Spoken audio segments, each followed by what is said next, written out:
Bonjour et bienvenue dans le décryptage de ce mardi 25 août. Aujourd'hui, nous revenons sur la commémoration de la seconde crise du détroit de Taïwan. Nous parlerons d'histoire et d'actualité et des différentes visions qui entourent cet épisode historique.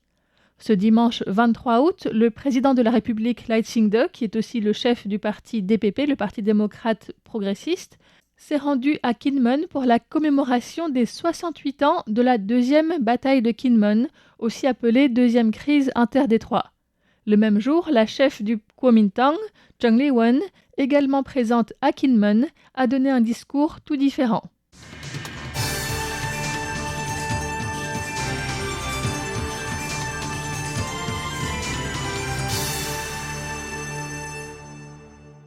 Pour comprendre l'importance de ce discours ou de ces deux discours, il faut remonter 68 ans en arrière. Le 23 août 1958, soit 9 ans après la victoire de Mao Zedong en Chine et la retraite des nationalistes à Taïwan à la fin de la guerre civile, l'armée chinoise a déclenché un bombardement d'artillerie massif sur les îles de Kinmen, un archipel situé à quelques kilomètres seulement des côtes chinoises du Fujian, mais contrôlé par l'armée nationaliste, donc le Kuomintang. En quelques semaines, plus de 470 000 obus se sont abattus sur ces petites îles. Cet épisode est connu comme la deuxième crise du détroit de Taïwan. Pékin cherchait alors à tester la détermination de Taïwan et surtout celle des États-Unis qui soutenaient militairement l'île à défendre ses avant-postes très exposés. Face à ces attaques, les troupes nationalistes du Kuomintang ont tenu leur position, ravitaillées tant bien que mal par la mer et par les airs, avec l'aide des Américains sous un blocus constant. L'armée américaine escortait les navires de ravitaillement et avait menacé ouvertement la Chine communiste d'une attaque nucléaire en apportant des armes nucléaires à Kinmen. La Chine avait donc évité de s'en prendre directement aux navires américains. Le bombardement a fini par s'essouffler après plusieurs mois, sans jamais déboucher sur une invasion redoutée, mais Kinmen reste l'une des lignes de front les plus symboliques de la rivalité entre Taipei et Pékin. Il faut aussi rappeler qu'à ce moment-là, Taïwan était sous loi martiale et Kinmen était aussi sous un régime spécial d'administration militaire, le nombre de soldats dépassant largement le nombre de civils sur l'île. Lorsque Taïwan a levé la loi martiale en 1987, donc à peu près 30 ans après son instauration, Kinmen et Matsu ont été explicitement exclus de cette levée de la loi martiale et sont restés sous administration militaire 5 ans de plus.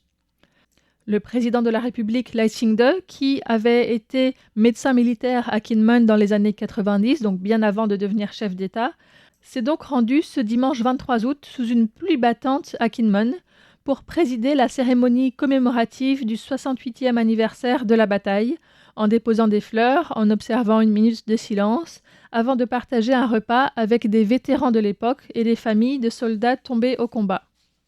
Il a également donné un discours dont le message central varie peu d'une année sur l'autre, mais qui était peut-être un peu plus ferme que d'habitude cette année. Un accord de paix qui sacrifierait la souveraineté ou la reddition humiliante ne rapporterait que du déshonneur, jamais une paix véritable.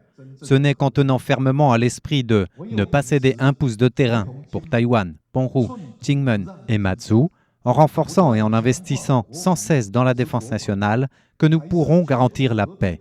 La victoire de la bataille du 23 août est la meilleure preuve que c'est la force qui garantit la paix. La force qui garantit la paix, c'est peut-être la phrase clé de cette intervention du président. Son message vise à justifier la trajectoire actuelle du gouvernement avec la hausse continue du budget de la défense, des achats d'armement et un renforcement du système de défense civile qui sont présentés comme le prolongement de la logique de ce qui a permis, selon lui, de tenir Kinmen face au bombardement chinois en 1958. En parallèle, Lai Ching-te insiste aussi sur un second axe en essayant de rassembler la population taïwanaise au-delà de son propre parti.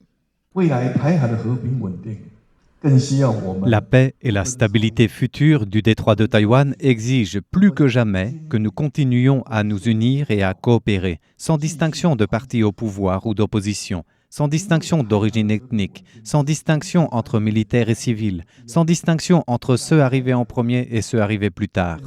Car la paix et la stabilité de Taïwan sont un élément indispensable à la sécurité et à la prospérité mondiale.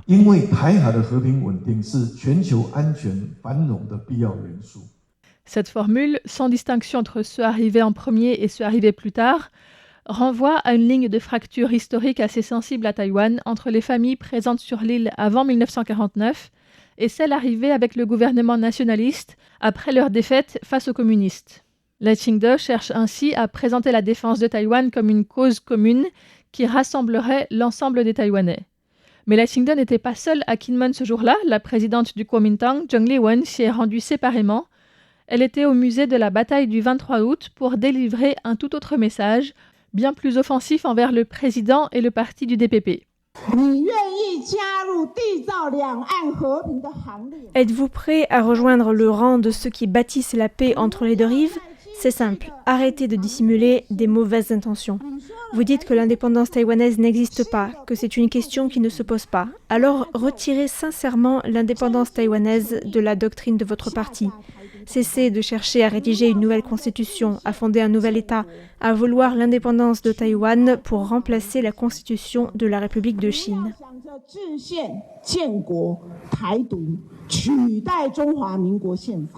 Zheng Liwen appelle ainsi Lai Ching-te à reconnaître le consensus de 1992, cette entente tacite jamais reconnue par le DPP selon laquelle les deux rives du détroit s'accordent sur l'existence d'une seule Chine, chacune l'interprétant à sa façon.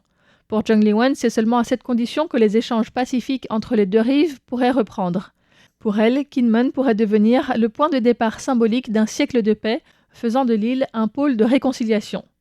Lai Ching-te présente donc le renforcement militaire comme condition de la paix, alors que Zheng Liwen affirme que la paix passe d'abord par un geste d'apaisement politique et symbolique envers Pékin.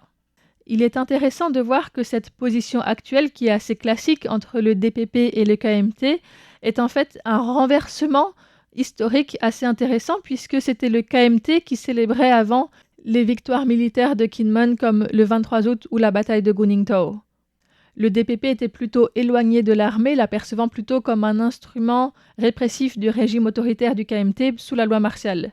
Et aujourd'hui, les rôles semblent presque inversés. C'est le DPP qui porte le discours de fermeté militaire et de renforcement de la défense face à la Chine, tandis que le KMT s'est rapproché d'une ligne beaucoup plus conciliante envers Pékin, au point d'être accusé ces derniers temps de rogner, de limiter le budget de la défense taïwanais. Malgré cet échange presque de positions, il est intéressant de remarquer que Kinmen reste aujourd'hui encore l'un des bastions les plus fidèles du KMT dans les urnes, alors même qu'une lecture de l'histoire locale pourrait très bien présenter le parti comme celui qui a exposé les habitants de l'archipel au conflit avec la Chine et qui les a soumis pendant très longtemps à un régime de loi martiale particulièrement dur. 68 ans après les bombardements chinois de Kinmen, la bataille autour de l'interprétation de cet événement historique et de la réponse à tenir face à la menace chinoise continue.